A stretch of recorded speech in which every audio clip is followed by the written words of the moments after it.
jurutera awam dalam pembangunan masyarakat dari aspek alam sekitar. Pada dasarnya, aktiviti kejuruteraan awam mempunyai kesan yang kuat terhadap alam sekitar, dan ini adalah salah satu sebab mengapa pencemaran alam sekitar telah berlaku di banyak tempat. Mengawal dan mengurangkan sisa, mewujudkan bangunan yang ramah kepada alam sekitar, menggunakan bahan dan teknologi pembinaan yang tidak menyerang ekosistem adalah sebahagian daripada peranan jurutera awam dalam mengurangkan kesan aktiviti terhadap alam sekitar. Keseimbangan antara alam sekitar dan bangunan amatlah penting bagi mengekalkan keseimbangan ekosistem di atas muka bumi ini. Hal ini kerana alam sekitar juga penting untuk pembangunan masyarakat di masa hadapan dari segi kesihatan. Sekiranya alam sekitar kita sudah musnah bagi kerja-kerja membina pembangunan, maka sudah pastilah kesihatan masyarakat mungkin tidak akan berada di dalam keadaan yang terbaik, kerana sudah kurangnya oksigen dan udara yang bersih akibat daripada pencemaran-pencemaran yang telah berlaku daripada proses untuk mewujudkan pembangunan di dalam dunia ini. Jadi kita haruslah mengurangkan kesan dalam sekitar agar kita punya ekosistem dapat dijaga untuk bangunan masyarakat di masa akan datang. Jurutera awam bertanggungjawab untuk merancang dan mereka bentuk projek untuk membinanya mengikut skala yang diperlukan dan untuk memastikan penyelenggaraannya. Ia memerlukan bukan sahaja pengetahuan dan kejuruteraan yang tinggi, tetapi juga kemahiran pentadbiran dan pengawasan. Jurutera awam juga menyumbang untuk memelihara alam sekitar dengan membantu membersihkan pencemaran yang sedia ada dan merancang cara untuk mengurangkan pencemaran udara, tanah dan air pada masa hadapan. Penyelidikan saintifik terus memberikan dalam format mengenai hubungan antara kesihatan manusia. Oleh itu, jurutera di setiap negara di dunia harus berusaha mengurangkan pelepasan sulfur dioksida, nitrogen oksida, dioksida dan merkuri melalui program pengawas seliaan mengikut sasaran dan jangka masa yang ditetapkan. Selain itu, air minuman yang selamat adalah cabaran lain bagi banyak negara yang membangun, di mana para jurutera harus memberikan sumbangan yang baik dalam isu ini. Oleh itu, jurutera harus menyelesaikan masalah kualiti dan kuantiti air untuk sektor pertanian dan perikanan. Kemudian bekerjasama dengan Jabatan Kesihatan untuk menangani masalah berkaitan dengan bahan cemar dalam air minuman.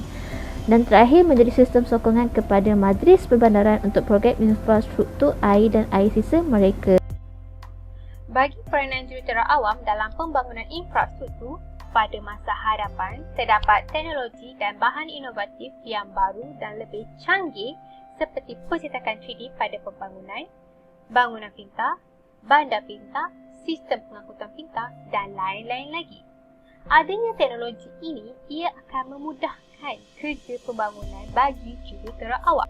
Yang pertama, bagi pencetakan 3D pada skala pembinaan, ia akan mempunyai pelbagai aplikasi dalam sektor swasta, komersial, perindustrian dan awam. Kelebihan kompetensi teknologi ini merangkumi pembinaan yang lebih cepat, kos buruh yang lebih rendah, kerumitan dan atau ketetapan yang meningkat.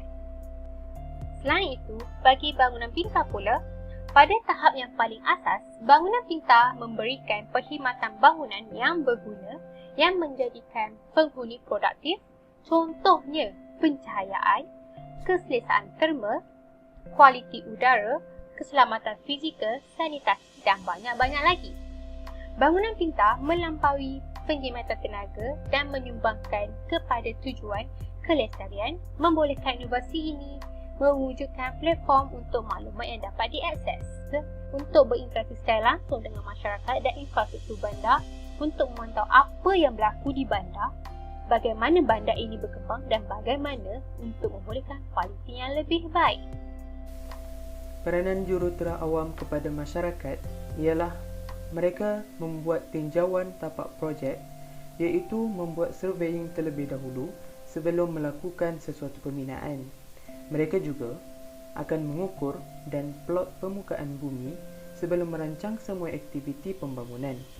Mereka memerlukan peta yang sangat tepat untuk mendirikan sesebuah pembangunan. Hal ini kerana dikhawatiri akan membina bangunan di lokasi yang salah. Sebagai contoh, mendirikan bangunan dalam kawasan tanah orang lain. Jurutera awam dapat membantu masyarakat dalam bentuk pengukuran tanah. Teknologi moden pada hari ini seperti remote sensing telah membuatkan pengukuran kawasan yang luas dalam jangka waktu yang singkat dan sangat tepat. Teknologi yang canggih dan tepat dapat mengurangkan kesalahan bacaan sesuatu peta dalam pembangunan projek yang akan didirikan. Seterusnya, saya akan menerangkan lagi mengenai peranan jurutera awam dalam pembangunan masyarakat. Jurutera awam juga berperanan untuk melakukan pengawasan terhadap ujian tanah untuk mengetahui kekuatan tanah dan tapak binaan. Oleh hal demikian, jurutera awam memastikan keadaan tanah sebelum melakukan sesuatu projek atau pembangunan sama ada sesuai atau tidak untuk melakukan sesuatu projek. Seterusnya, jurutera awam juga berperanan melakukan ujian terhadap bahan binaan seperti konkrit, keluli dan juga aspal yang akan digunakan dalam pembinaan. Perkara ini agar kualiti bahan binaan berada dalam keadaan baik.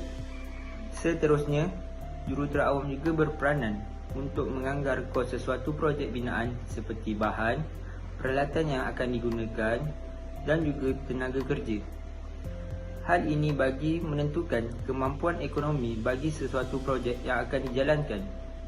Seterusnya, jurutera awam juga berperanan untuk melakukan pemulihan dan penyelenggaraan terhadap infrastruktur bagi sektor awam dan juga sektor swasta untuk memastikan infrastruktur tersebut dalam keadaan baik dan selamat untuk digunakan oleh masyarakat. Bidang kejuruteraan awam ini memainkan peranan yang sangat banyak dalam segenap aspek, contohnya dalam pembinaan bangunan dan sebagainya. So, important benda yang paling penting adalah satu adalah aspek keselamatan, di mana contoh untuk membina sesuatu bangunan ataupun infrastruktur, benda first yang perlu kejuruteraan awam ni ambil peranan adalah untuk memastikan penggunaan untuk infrastruktur tu atau bangunan tu selamat untuk digunakan dalam masa yang tempoh yang panjang. Sekiranya ada berlaku sebarang kemalangan, itu akan menyebabkan kerugian yang besar kepada syarikat tersebut ataupun boleh menyebabkan kehilangan yang lebih besar, iaitu kehilangan nyawa. Sebagai contoh, saya ambil dalam pembinaan jalan raya. Pembinaan jalan raya ini merupakan aspek yang sangat besar. Contoh dari segi penggunaan bahan, design dan juga bentuk. Contoh macam bentuk dekat bahagian selekoh dan sebagainya.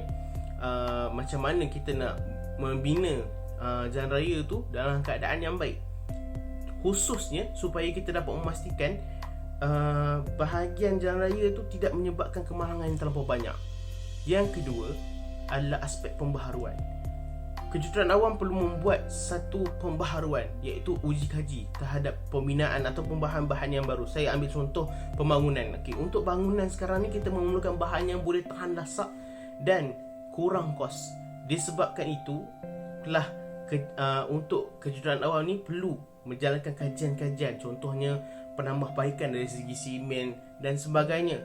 So dengan ini, sebab kita tahu negara kita ni dia punya suhu berubah-ubah, dan sebab itu pembaharuan ni perlu dijalankan supaya bangunan tu boleh tahan lebih lama walaupun cuacanya sentiasa berubah-ubah.